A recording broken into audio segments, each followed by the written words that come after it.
வணக்கம், வந்தனம், நமஸ்காரம். நான் உங்கள் சஞ்சு. இன்னைக்கு பார்த்தீங்கன்னா டே 15. 5 நாளும் தொடர்ந்து வீடியோ போட்டோம். இதுக்கு மேலேயே கண்டிப்பாக வீடியோ போடுவோம். அன்னைக்கு சொன்னதான் இன்றைக்கும் ஒரு நாள் வீடியோ போடுவேன்னு சொன்னால் கரெக்டாக போடுவோம். அதே மாதிரி நீங்களும் ஒரு காரியத்தை எடுத்திங்கன்னா ஒன்று ஸ்டார்ட் பண்ணிட்டீங்கன்னா எப்போவுமே ஸ்டாப் பண்ணாதீங்க. அது எப்போ நீங்கள் முடிக்கிறீங்களோ அப்போ தான் உங்களுக்கு ஸ்டாப் பண்ணுறதோட நேரம். நீங்கள் ஒரு விஷயத்தை எடுத்திங்கன்னா கண்டிப்பாக அதை கம்ப்ளீட் பண்ணி தான் ஆகணும்.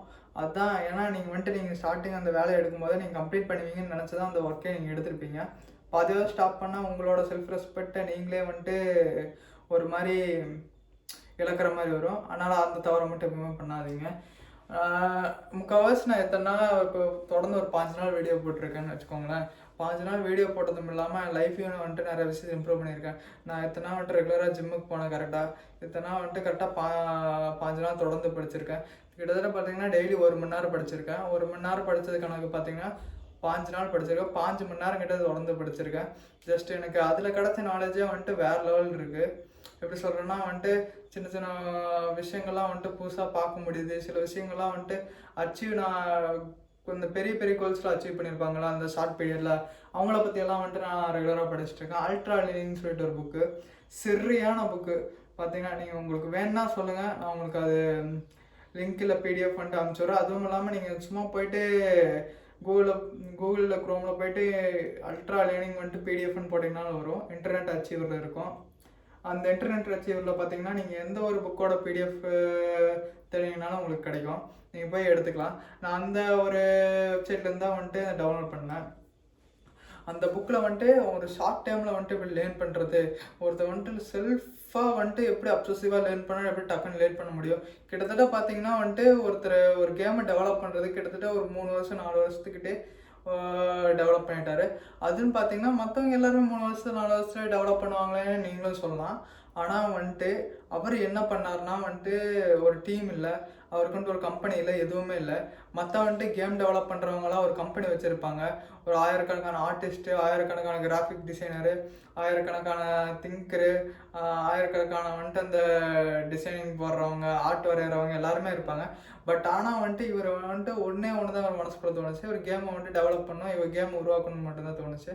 அதுக்காக என்ன பண்ணாருன்னா ஒவ்வொரு விஷயத்தையாக ஓனாக கற்றுக்கிட்டார். ஃபஸ்ட்டு கிராஃபிக் கற்றுக்கிட்டாரு, அப்புறம் ஆர்ட் கற்றுக்கிட்டாரு, அப்புறம் வெப் டெவலப்மெண்ட் கற்றுக்கிட்டாரு, அப்புறம் ப்ரோக்ராமிங் கற்றுக்கிட்டாரு.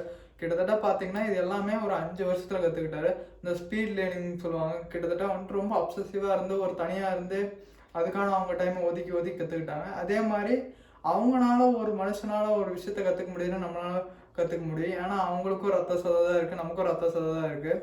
ஈஸியாக கற்றுக்க முடியும். நான் இந்த 5 நாளில் என்னோட முக்கால்வாசி இவ்வளோனா ரெகுலராக பண்ணிகிட்ருக்க ஒரே காரணம் என்ன கேட்டிங்கன்னா நான் டயட்னு தான் சொல்லுவேன். நீங்கள் மற்றதெல்லாம் ரைஸ் எல்லாம் சாப்பிட்டீங்கன்னு வச்சுக்கோங்க. இப்போ வெறும் எக்கு அப்புறம் வெஜிடபிள்ஸ் மட்டும் தான் சாப்பிட்ருக்கேன். ஏன்னா அது உங்களுக்கு பார்த்தீங்கன்னா ரொம்ப ரொம்ப மைண்டு உங்களுக்கு கிளியராக இருக்குது. நான் அதெல்லாம் சாப்பிடும்போது ரைஸ் எல்லாம் சாப்பிட்டேன்னு வச்சுக்கோங்களேன், பேன் படுத்து தூங்கிடுறேன். நான் ஒரு விஷயம் சொல்கிறேன், நல்லா கேட்டுக்கோங்க. ஒரு ஸ்பீசிஸ் இருந்துச்சு.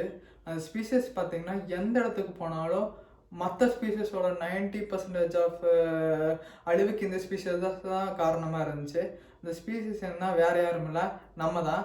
நம்ம ஹியூமன்ஸ் என்ன பண்ணோம்னா அந்த ஆதி காலத்தில் மற்ற இடத்துக்கெல்லாம் போவோம். மற்ற இடத்துக்கு போகும்போது என்ன கொழுன்னு பன்னிக்குட்டியாட்டு இருக்கு இவங்க தான் அடித்து கொண்டுருவோம். எவ்வளோ பெருசாக இருந்தாலும் சரி, சிறுசாக இருந்தாலும் சரி, எதாக இருந்தாலும் சரி, நம்ம போயிட்டு எல்லாத்தையும் கொன்று இருக்கிற எல்லா ஸ்பீஷஸையும் அழிச்சிட்டு தான் நம்ம இந்த அளவுக்கு லெவலுக்கு வந்திருக்கோம்.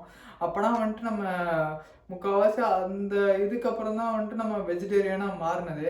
அதனால் நீங்கள் எந்த அளவுக்கு மீட்டு அந்த மாதிரி சோர்ஸ் ஆஃப் ப்ரோட்டீன்ஸ் எடுத்துக்கிறீங்களோ உங்கள் மூளை அந்தளவுக்கு ஆக்டிவாக இருக்கும். நீங்கள் பார்த்தீங்கன்னா நீங்கள் அவ்வளோ ஸ்ட்ராங்காகவும் இருப்பீங்க. என்னை பொறுத்தளவு நான் மைண்ட் நீங்கள் ரைஸ் சாப்பிட்டுட்டு மத்தியானம் ஜஸ்ட் உட்காந்து பாருங்கள், உட்கார முடியாது நல்லா சாப்பிட்டு. அப்படியே ஒரு மாதிரி மயக்கம் வர மாதிரி இருக்கும். நீங்கள் அதே ஒரு 5 முட்டை இல்லைனா ஒரு சிக்கன் ஒரு 1/2 kg எடுத்து சாப்பிட்டு பாருங்கள், உடம்பு உங்களுக்கு நல்லா ஆக்டிவாக இருக்கும். ஜஸ்ட் நான் பண்ணிகிட்டு இருக்க டயட் பார்த்தீங்கன்னா காலைல 5 முட்டை, அது கூட சுண்டல் அந்த மாதிரி. அதே மாதிரி ஈவினிங் 5 முட்டை, அது கூட வெஜிடபிள்ஸ். நைட்டு பார்த்தீங்கன்னா ஓட்ஸ். இதுதான் என்னோடய ஃபுட்டாக இருக்குது. வேறு எதுவுமே ரைஸ் நான் சுத்தமாக தொடரதே இல்லை. சண்டே மட்டும் ஒரு நாள் சாப்பிடுவேன். மற்ற நாள்லாம் நான் சுத்தமாக தொடவே மாட்டேன். ஏன்னா நீங்கள் எந்த அளவுக்கு அது என்ன பண்ணணும்னா நீங்கள் ரைஸ் எல்லாம் நம்ம ஸ்டோர் பண்ணி வச்சு உருவாக்குறதுக்காக. இப்போ இருக்க ஃபார்மர்ஸ் எல்லாம் போய் வேலை செய்கிறாங்கன்னு வச்சுக்கோங்க, நாள் முழுக்க வேலை செய்வாங்க. அதுக்காக ஆனால் அவங்க வெறும் ஒரு குண்டால மட்டும்தான் அதை போட்டு சாப்பிடுவாங்க. நம்ம அப்படி இல்லை. நம்ம வந்துட்டு இப்போல்லாம் ஆக்டிவாக இருக்கிறதெல்லாம் குறைஞ்சிட்டோம். சில விஷயங்கள்லாம் வந்துட்டு உட்காந்து கம்ப்யூட்டர்லேயே தான் உட்காந்து நாள் ஃபுல்லாக வேலை பார்க்குற மாதிரி இருக்குது. நம்ம அந்தளவுக்கு தேவையான ரைஸோடையே எச்சா எடுத்துகிட்டு இருக்கோம். நம்ம எந்த அளவுக்கு எடுத்துக்கிறோமோ அட்லீஸ்ட் ஒரு ஸ்லோ பாய்சன் மாதிரி தான். நம்மளோட ஆக்டிவிட்டி எல்லாமே குறைச்சிரும். கிட்டத்தட்ட பார்த்தீங்கன்னா உங்கள் மூளையவே மந்தமாக்க ஆரம்பிச்சிடும். ஜஸ்ட் நீங்கள் வந்துட்டு என்ன பண்ணுறீங்கன்னா எடுத்தோன்னே எல்லாத்தையும் ஸ்டாப் பண்ணுங்கிற அவசியம் இல்லை. நீங்கள் ரைஸ் எவ்வளோ குறைக்க முடியுமோ குறைச்சிட்டு மற்ற சோர்ஸ் ஆஃப் ப்ரோட்டீன்ஸ் வெஜிடபிள்ஸ் எடுத்துக்கோங்க. உங்கள் மைண்டு கொஞ்சம் கிளியராக இருக்கும். இதுதான் இன்றைக்கி சொல்லணும்னு நினச்சேன். அடுத்த வீடியோவில் பார்க்கலாம். பை.